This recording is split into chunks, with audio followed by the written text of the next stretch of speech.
Especially this year, we are wrapping up the 2012 season here at Kawartha Speedway, and I'm standing with the outgoing track promoter, final night on the job, Mr. Derek Lynch, Dynamite Derek Lynch, and would the word be relieved that the night is finally over? Because I know that it was 4 weeks in the making. A lot of rain-ups. We finally got her in. We did, Spencer. It was bittersweet. There's no doubt about it. I mean, I kind of made my announcement the first part of August, what my plans were going to be as the year wrapped up, that I was going to be moving on. And it was very nice to wrap it up. I didn't want to see the championships end, you know, in the pit area or in the garage, so to speak. I wanted it to end on the racetrack. So I'm glad we got the night in, and having the super late models and the Oscar mods here was a great way to wrap it up with 5 divisions. And I think everybody saw some great racing in all the classes.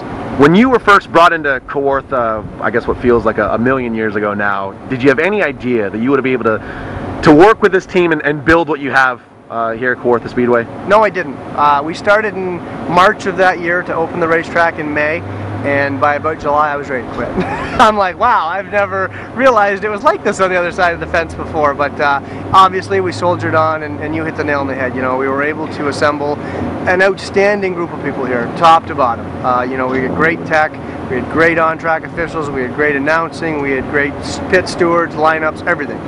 You know, clean-up people, tow truck guys. And the one thing that I mentioned in the driver's meeting tonight, and I've stressed all along here, I wanted a place where people could come and feel that it was fair, it was equitable for everybody, and that they got a fair shake, and they could leave here Friday at midnight and go on to their Saturday night racetrack and not have any grudges carried over or anything going on. And when they got back here the following Friday, it was a clean sheet of paper. And I think we did that. We always got lots of compliments from out-of-town drivers about when they rolled in here. It was just a great atmosphere, and that was not only, you know, us in the green and white shirts, it was all the racers that we were lucky to have here on Friday night. So we were very fortunate. I mean, with all those years of service, I know that's impossible to look back and really pick out, you know, one memory that stands above them all. But is there one story that you can give me that maybe, you know, going forward you'll always look back and remember on as your time as Kawartha Speedway track promoter? You know, it's probably not one story, but I did mention at the driver's meeting tonight there were several kind of standout moments. And you know, the one thing that might have hurt me a little bit is I'm still a racer, you know, so I appreciated the fact that the guys on the racetrack, you know, what kind of a product they gave to the people, you know. And if you're gonna have a rock concert, well, you need to get the Beatles back together and call the Stones in. If you're gonna run a racetrack, you got to have good racing on the track. And so, you know, like I said in the meeting tonight, you know, there was nights where McCaddy and Jackson side by side for 10-lap heat races, Rhines and Donaldson side by side for 25-lap Thundercar features. You know, young guys like Danny Benedict tonight winning their first feature, Andy Ford in a Thundercar first feature. You know, things like that are what stand out to me. You know, seeing those breakout moments where those guys can accomplish that, their friends and family are here to see it. You know, they're our best missionaries. They see that stuff, they go home, they say, man, you should have saw what I saw Friday night, and hopefully they bring 2 or 3 back with them. So, you know, like I said, I've got about 10 or 12 of those type of nights and events that happen that is what I'm going to leave with. You know, just nice on-track performances that couldn't help but, you know, draw our fan base and give the crowd a good show. The type of talent that assembled here every Friday night was unbelievable in all 3 divisions. And I mean, Kawartha really has some of the richest young talent anywhere in the province. If you and I were to come back here 20 years from now on a Friday night, is there one youngster around here that you could pick that'll still be winning features 20 years from now? I'm not sure that there's one. You know, I mean, we've got, you take our mini stock division, we've got Ryan Oosterhold, we've got Alex Lees, we've got Danny Benedict, we've got Brad Martin, we've got Cole McFadden, you know, we've got Daryl Feist, like we've got 5 or 6 right there. You move up into the Thundercars, we've got Chad Strawn. You know, I mean, we've just got a lot of talent across the board that isn't in the late model division, you know. So I agree with you. I would hope that in 15 or 20 years from now those guys are still racing, you know. My biggest fear is that, you know, we get away from a structure that allows guys to move up. You know, I mean, I look at the jump from a mini stock right now to a late model, even though I believe very much in our late model package, but in these economic times, it's a big jump, you know. So it's like you and I have seen over the years. I mean, you want guys that can start and carry that fan base with them right up through the Premier Division. Ryan Kimball's a great example of that. You know, I mean, how long ago was it? 10 years ago, he was Thundercar champion, and then limited late model, and now late model, and, you know, challenging McCaddy for a championship and winning features. I mean, that's the evolution you want to see. So I believe the talent is there. You know, I mean, we've got 6 or 7 really talented kids that are under 25 years old that if they can stick with this, they'll make a lot of headlines for the next 20 years.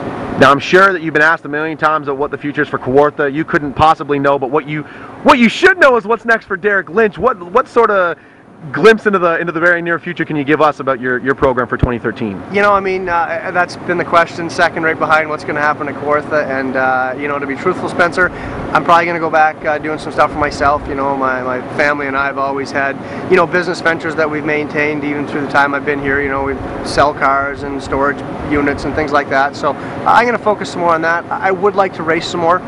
You know, I certainly learned a lot. It was a great experience on this side of the sport. I think it's like anything. I think you play minor hockey, you want to give something back, so you coach for a couple of years. You know, I mean, I wanted to come in here and make a difference. I wanted to do what I said earlier that I didn't think had been done. I wanted to run a track where all of that, you know, infighting and gossip and garbage didn't exist, and guys could come in and race their cars and put on a good show, and we accomplished that. You know, and I think we got to the point where we done all we could do. You know, I think racing right now is in a little bit of a valley. I've always said it's a 10 or 12 year cycle, and you know, I think we're just at the bottom of that cycle right now. You know, and it's time for some new blood and some fresh shoulders to carry it up the hill again, and it will go up the hill. I mean, everybody gets nervous and worried, but you look back over time and it's a cyclical thing, you know, and it'll come back up. So I'm hoping to do some more racing next year. You know, we had a good showing tonight. We had a great race with Dan McCaddy, and it's tough to beat a man at his own pool table, but we almost had it done tonight.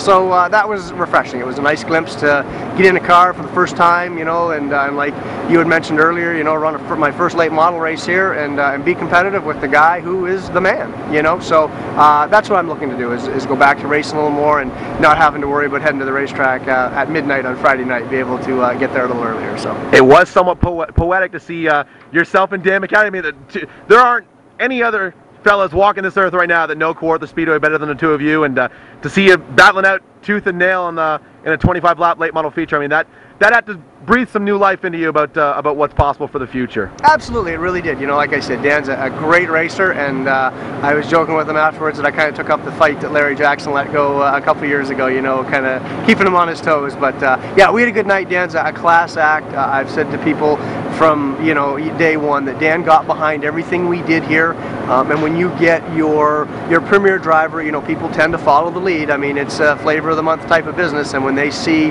what the big guys are doing, well, they better do it too. So I was always very appreciative of guys like Dan, Brian Mercer, Dave Morgan, Link Brown, that, you know, when we went the act route, they got behind that package, and they did a nice job. But it was a lot of fun racing Dan tonight, and you know what, it would have been a Cinderella story for me to get the feature, but the truth of it is, I think he won the first one the night I was here, and he won the last one, so good for him. He put the bookends on it. I mean, I don't know if I hold this distinction of having the final interview with you as Kawartha Speedway track promoter, but you're getting ready to leave, so it's got to be one of the last. Any final passing thoughts you got to send on to the fans that really probably dug what you were doing out here and really appreciated your efforts? Anything you want to tell them? I would like to just say thank you. We had a great group of fans. The one thing I will always say about motorsports fans is they were very passionate. I get the fact that we're not all going to like each other. I'm sure there were some people who came here nights to see us fail, and I'm sure there was some people come here nights to see us succeed. The bottom line is they all came here. I hope they respected what we did, because I certainly respected the fact that they put down their hard-earned money and watched the show we put on, and I'll never forget that. I look forward to running into them for the years to come at the racetracks across Canada.